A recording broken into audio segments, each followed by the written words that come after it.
Splash var en gennemsnitlig hund. Hun gik Ulv. og GRRR. så spiste han noget alfabetsuppe, og det, der skete, var bizart. På vej til Splashs mave forsvandt bogstaverne vej. De rejste til hendes hjerne, og nu Hun har meget at sige. Nu taler hun.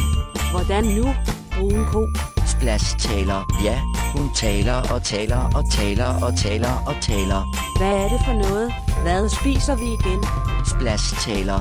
Hej, Joe ved det. Mit navn er ikke Joe.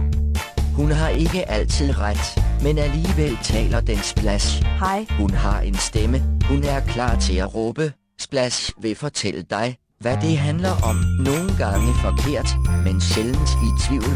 Vil Splash fortælle dig, hvad det handler om den hunds unikke. test. 1, 2. Hør hende tale.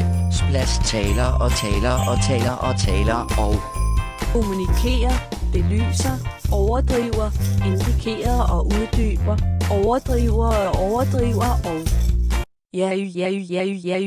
hyperventilerer. Splash for at gentage. Splash taler.